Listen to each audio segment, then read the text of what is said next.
perkenalan dulu sebelumnya, Bapak, nama dan labnya di mana? Oke. Baik, perkenalkan nama saya Faisal Mahananto, saya dosen jurusan Sistem Informasi. Sekarang masuk dalam anggota laboratorium rekayasa data dan intelijensia bisnis. Oh iya, baik Pak.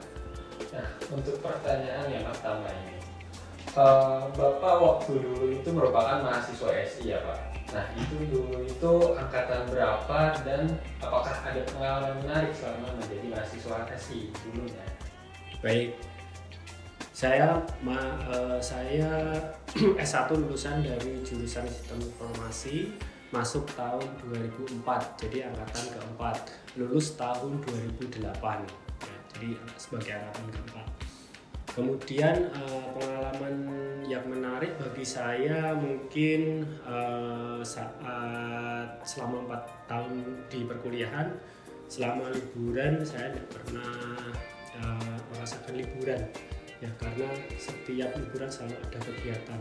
Untuk yang tahun pertama itu full ada kegiatan ospek, tahun kedua menjadi panitia ospek sebagai OC, tahun ketiga menjadi SC, dan tahun keempat itu mengerjakan tugas akhir. Jadi saya rasakan waktu kuliah dulu itu banyak sekali kegiatan.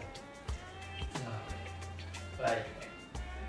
baik, untuk pertanyaan selanjutnya itu Pak, setahu kita karena udah melihat di biodatanya itu, Bapak itu sempat melanjutkan studi S2 dan S3 di Kumamoto University Jepang. Nah, apa sih alasan Bapak memilih universitas tersebut? Oh ya, jadi S2 dan S3 saya itu di Kumamoto University di Jepang. Jadi alasan saya memilih universitas itu adalah penelitian saya pada saat itu sangat berkorelasi dengan salah satu laboratorium di Kumamoto University, dan selain itu juga pembimbing saya waktu itu punya hubungan dengan jurusan Sistem Informasi. Jadi mengambil kesempatan itu saya kuliah di sana dengan bimbingan dari profesor tersebut. Oh iya, mungkin agak tambah sedikit, bagaimana sih Bapak bisa sampai prosesnya bisa sampai menjadi mahasiswa di Kumamoto sana Pak? Ya, baik. Jadi prosesnya kalau dulu itu sedikit agak panjang. Jadi yang pertama saya harus kenal dengan pembimbing saya dulu. Setelah itu baru saya mendaftar beasiswa. Dan beasiswanya ini karena beasiswa merupakan kuota dari universitas, maka yang bisa mendaftarkan itu adalah profesor saya sendiri. Jadi semua berkas-berkas saya berikan ke profesor, kemudian profesor akan memasukkan berkas tersebut ke Universitas Kumamoto untuk diproses. Seperti itu. Oke, baik Pak. Nah, untuk pertanyaan selanjutnya ini Pak, bagaimana sih Bapak bisa berhasil mengatasi tantangan yang timbul selama studi di luar negeri tadi? Nah, apakah ada tips and trik yang ingin Bapak berikan untuk mahasiswa yang berencana melanjutkan studi di luar negeri? Baik, ya, jadi saya kira studi di luar negeri pastinya ada banyak tantangan, ya, banyak sekali tantangan. Yang pertama mungkin karena perbedaan bahasa, kemudian ada perbedaan budaya, juga perbedaan model perkuliahannya juga ada kemungkinan seperti itu. Nah, mungkin saya sudah berhasil melaluinya, jadi ada beberapa yang biasanya saya terapkan. Tips dan triksnya itu yang pertama adalah berada di negeri orang, yang pertama saya harus merasa senang dulu. Jadi saya merasa senang, caranya adalah saya manfaatkan sebaik mungkin waktu libur akademis, ya, jadi hari Sabtu Minggu atau libur akademis yang lain itu untuk aktivitas-aktivitas yang menyenangkan. Jadi misalnya olahraga, kemudian jalan-jalan, ya, explore tempat-tempat yang menarik gitu, ya, mungkin yang ada kaitannya dengan sejarah. Nah, seperti itu saya jalani sehingga saya merasa senang.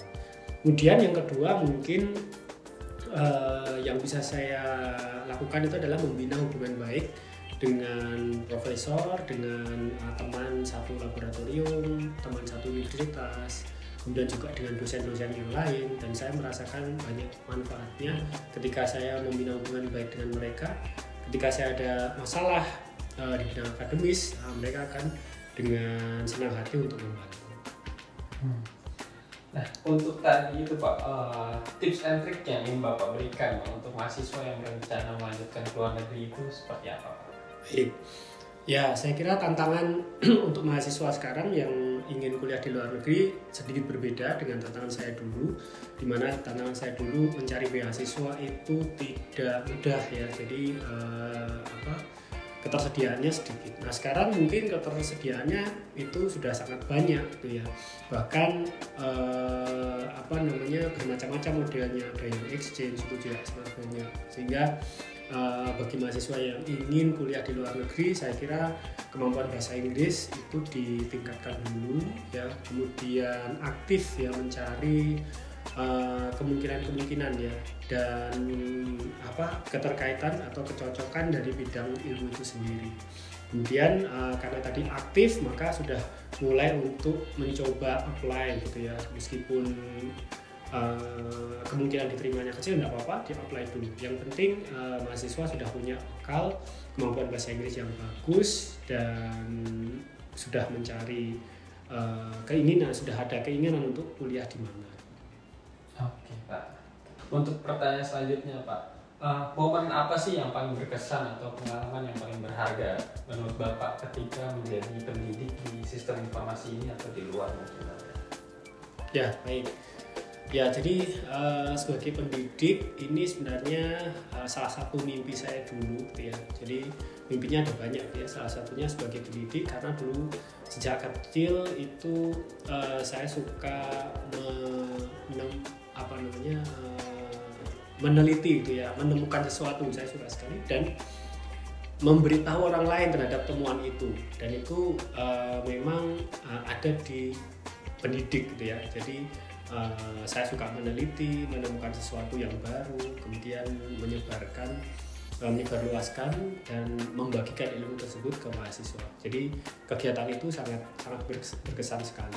Selain itu juga saya bisa bertemu dengan mahasiswa yang setiap tahun berubah gitu ya. Jadi membuat saya selalu merasa muda ya, karena dikelilingi oleh mahasiswa-mahasiswa yang masih muda. Untuk yang terakhir nih Pak, mungkin Bapak ada pesan nih untuk mahasiswa sistem informasi ini di era VUCA saat ini. Baik, jadi pertama kalau saya mungkin yang mahasiswa bisa lakukan itu adalah pertama membekali skill terutama skill IT. Kemudian yang kedua teruslah belajar ya, karena dunia terus berubah, dan aware terhadap hal-hal baru, misalnya kemunculan artificial intelligence dalam kehidupan kita ya. Itu kita juga harus mulai mau belajar lagi. Kemudian aware terhadap kondisi baik nasional maupun internasional. Nah, ini saya kira sebagai mahasiswa yang wawasannya kita harus tambah gitu ya, tidak wawasan hanya bidang ilmu yang kita pelajari, tapi juga bidang yang lain gitu ya, politik, kemudian budaya dan lain sebagainya. Kemudian jangan lupa belajar sejarah karena kita tahu bahwa siklus di dalam dunia ini itu selalu berputar gitu ya. Jadi sama seperti yang dulu gitu ya, ada kemiripan dan lain sebagainya. Ada baiknya untuk belajar sejarah. Kemudian yang terakhir jangan lupa terus berdoa ya. Berdoa kepada Tuhan supaya kehidupan kita selalu ada berkah.